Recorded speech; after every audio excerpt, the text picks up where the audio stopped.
प्रधानमंत्री नरेंद्र मोदी आधे साल के अपने राज में स्वच्छ भारत मिशन का डंका पीट चुके हैं, लेकिन गंगा की जो सौगंध उन्होंने खाई थी उसे रफ्तार के साथ पूरी करने के मोर्चे पर उनकी सरकार नाकाम रही। मोदी ने तो गंगा को स्वच्छ बनाने के लिए बाकायदा अलग मंत्रालय तक बना दिया था, लेकिन आधे साल में कोई कमाल नहीं हुआ।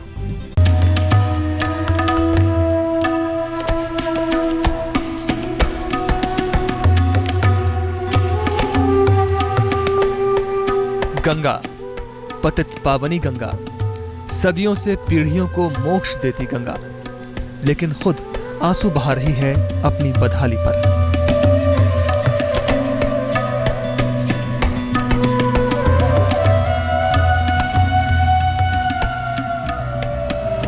आप देखिए हमारे देश में गंगा,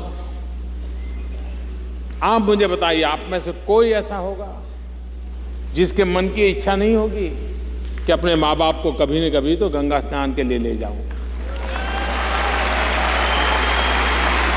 हर एक के मन की इच्छा रही होगी, लेकिन जब पढ़ता है कि गंगा इतनी मैली हो गई है तो उसको लगता है क्या करें। आप मुझे बताइए भैया, हमारी गंगा शुद्ध होनी चाहिए कि नहीं होनी चाहिए?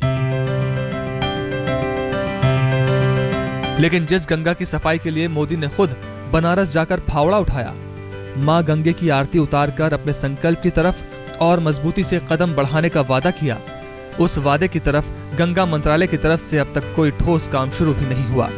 नमामि गंगे योजना तो शुरू हुई, लेकिन अब तक एक कदम भी आगे नहीं बढ़ाया गया, यहाँ तक कि एक मीटिंग तक नहीं हुई है। यदि प्रधानमंत्री जी ने गंगा जी के लिए NGBRA की बैठक भी ना बुलाई हो, उन्हीं की अध्यक्षता में होनी थी, तो फिर उस माँ के इलाज के लिए हम कैसे कह सकते हैं कि मैं अपनी माँ का अच्छा इलाज करूंगा? मैं समझता हूं कि प्रधानमंत्री जी को जल्दी करना चाहिए। गंगा सफाई को लेकर सुप्रीम कोर्ट ने भी चिंता जताते हुए कहा कि इस तरह तो गंगा 200 साल में भी साफ नहीं हो पाएगी और सरकार को पूरी योजना को चरणबद्ध ढंग से पेश करने को कहा।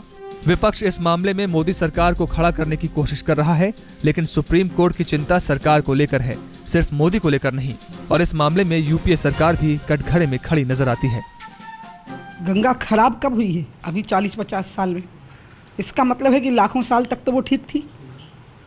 तो वो जो चीज़ें हमने 40-50 साल में खराब कर दी हैं, उनको हम ठीक कर सकते हैं। गंगा को बचाया जा सकता है, बनाए रखा जा सकता है। लेकिन एक सच सामने है कि प्रधानमंत्री के तमाम प्रयासों के बाद भी गंगा सफाई का काम उस रफ्तार से नहीं हो पा रहा है जैसा होना चाहिए।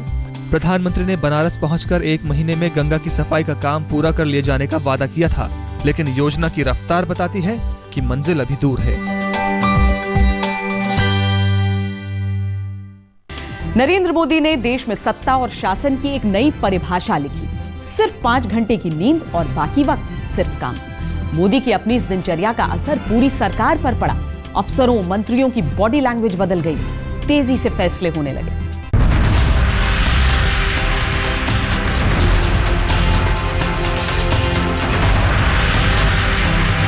ओज और ऊर्जा से लबरेज भारत के इस प्रधानमंत्री को बराक ओबामा तक मैन ऑफ एक्शन कहते हैं। भारत के इस प्रधानमंत्री के आगे जापान से लेकर ऑस्ट्रेलिया तक झुकते हैं, क्योंकि वो कर्म योगी की मिसाल बन गए, क्योंकि उनकी आंखों में नए भारत का सपना उमड़ रहा है। मैं आपको विश्वास दिलाता हूं भाई बहन, मैं मेरे सरकार के साथियों को भी कहता हूं, अगर आप 12 घंटे काम करोगे तो मैं 13 घंटे करूंगा, अगर आप 14 घंटे काम करोगे तो 15 घंटे। प्रधान सेवक की संज्ञा उन्होंने खुद को दी तो संज्ञा के काबिल बनकर भी दिखाया। कभी पार्टी के लिए देश के छोटे कस्बों तक की खाक छानते हैं, तो कभी देश के लिए दुनिया में भारत की साख दुरुस्त करते हैं। प्रधानमंत्री नहीं, प्रधान सेवक के रूप में आप और ये बात तो उनके विरोधियों तक को मानना पड़ेगा कि अथक प्रयत्न करने में उनका कोई जोड़ नहीं, और यही काम वो अपने अधिकारियों और मंत्रियों से करा रहे हैं।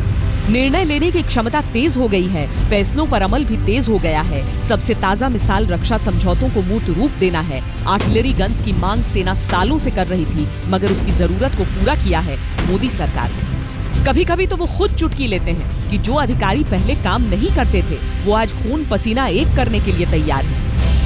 क्या इस देश में सरकारी अफसर समय पर दफ्तर जाएं, ये कोई न्यूज होती है क्या? और अगर वो न्यूज बनती है तो हम कितने नीचे गए हैं, कितने जिए हैं, इसका वो सबूत बन जाए। इतना ही नहीं, राष्ट्रीय राजमार्गों का काम तेज चल रहा है। रेलवे में आमूलचूल परिवर्तन का खाका तैयार हो गया है। इंटरेस्ट रेट को कम करने पर तेजी से काम चल रहा है, क्योंकि मोदी सिर्फ दौड़ते ही नहीं, पूरी ब्यूरोक्रेसी को दौड़ाना भी जानते हैं। पिछली सरकार की पॉलिसी पैरालिसिस का असर अंतर्राष्ट्रीय रेटिंग्स में देखना पड़ा था। अभी मोदी सरकार पूरी तरह से उस साए से तो नहीं निकल पाई है, लेकिन शुरुआत हो चुकी है। प्रधानमंत्री नरेंद्र मोदी ने आधे साल में कई कमाल दिखाए। जनधन योजना के जरिए देश के बैंकों को देश के आम आदमी से जोड़ दिया, लेकिन विदेशी बैंकों में जमा काला धन लाने में सरकार नाकाम रही। सरकार बनते ही हालांकि SIT बना दी गई थी, लेकिन आधा साल बीत जाने के बाद भी काले धन की एक पाई भी भारत नहीं आ पाई। भाइयों बहनों, मैंने बीड़ा उठाया है और मेरा तो मंत्र रहा है, न खाऊंगा न खाने दूंगा। और जनता मानो निहाल हो गई। आंखों में सपने तैरने लगे कि सब कुछ आसानी से होगा, बिना लिए दिए होगा। मगर 6 महीने बाद भी जमीनी हालात भ्रष्टाचार मुक्त नहीं, क्योंकि इस दिशा में ठोस पहल नहीं हुई, क्योंकि भ्रष्टाचार को काबू में करने के लिए कड़े और कठोर नियम नहीं आए। मुझे लगता है कि ये जो सरकार है, ये सरकार सिर्फ सपना स्वयं भी देखती है और दूसरों को भी दिखाने का काम करती है। सपने बेचे, युवाओं के साथ विश्वासघात किया, सब कुछ सामने है।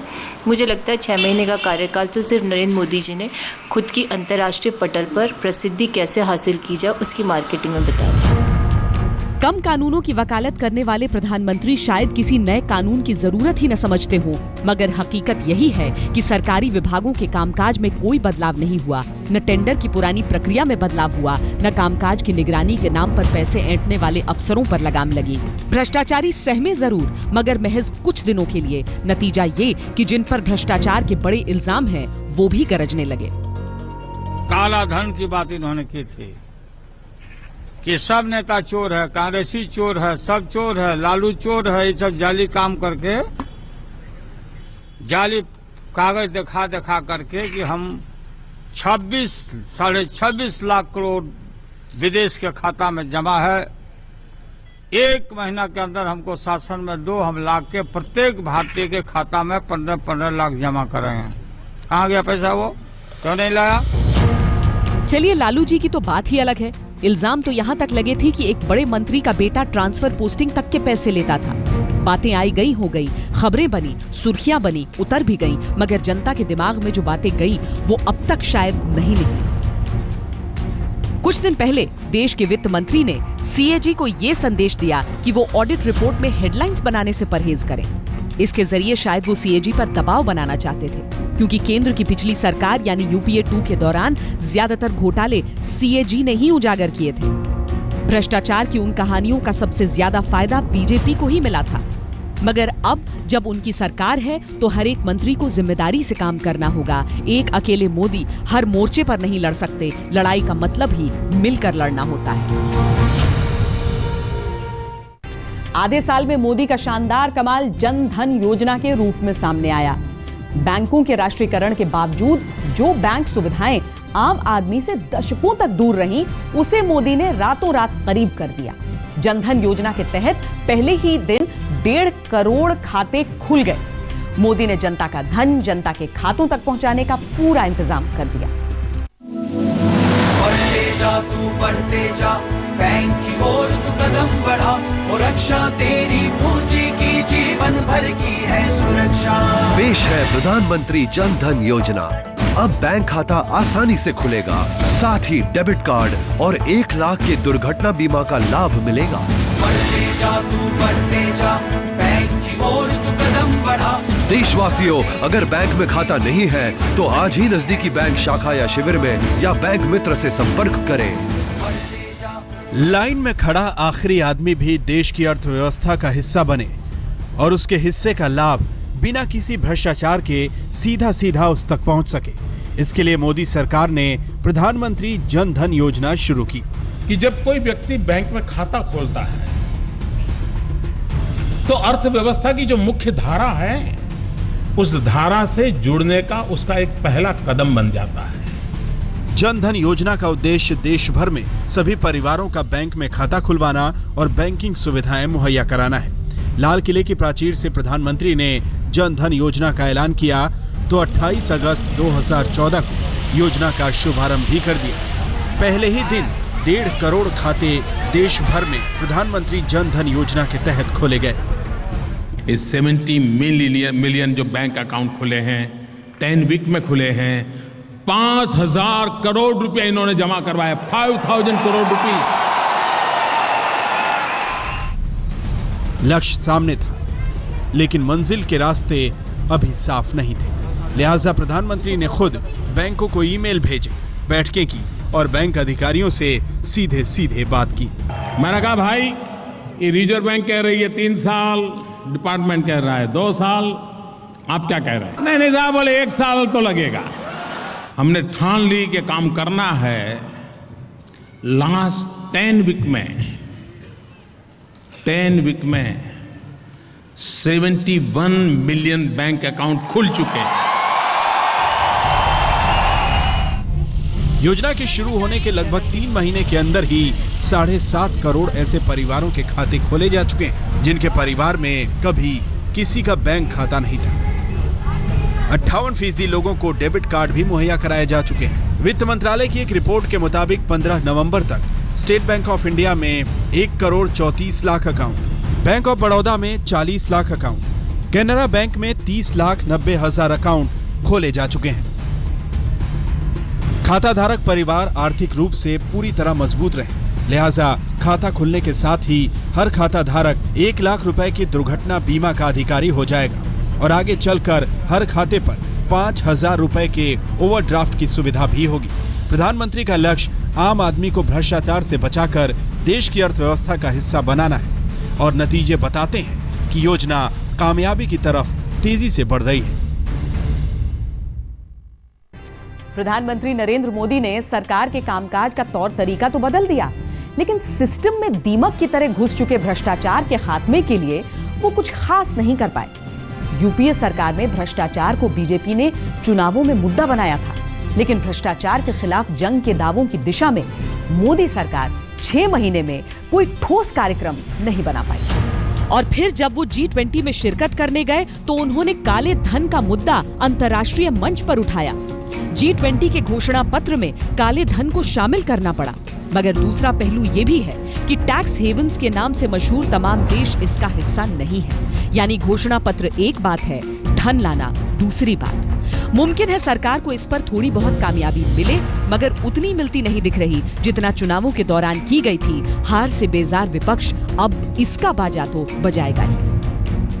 तब बड़े शहर की चमचमाती इमारतें, रात की चौंधियाती रोशनी ही विकास का पैमाना बनती थी। लेकिन नरेंद्र मोदी ने विकास के मायने बदल दिए। उन्होंने कहा कि गांव के विकास के बगैर देश का विकास नहीं हो सकता। मोदी जी ने हर सांसद से एक गांव गोद लेकर उसकी किस्मत चमकाने का मंत्र भी दिया।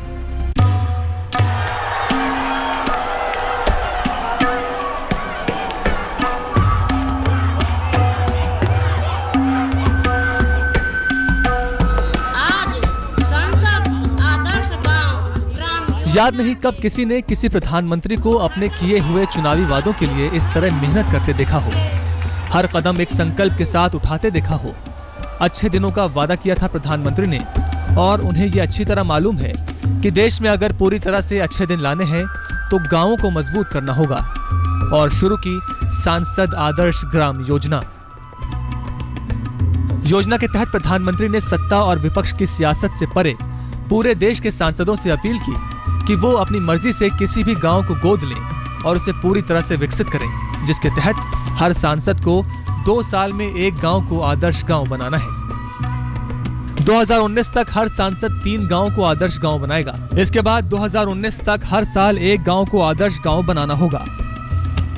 हमारी इस खास पेशकश में इतना ही। 6 महीने अभी बीते हैं, बाकी के 4.5 साल में हम उम्मीद करते हैं कि जितनी कमियां हैं उसे मोदी सरकार पूरी करे। देखते रहिए आज तक। 6 महीने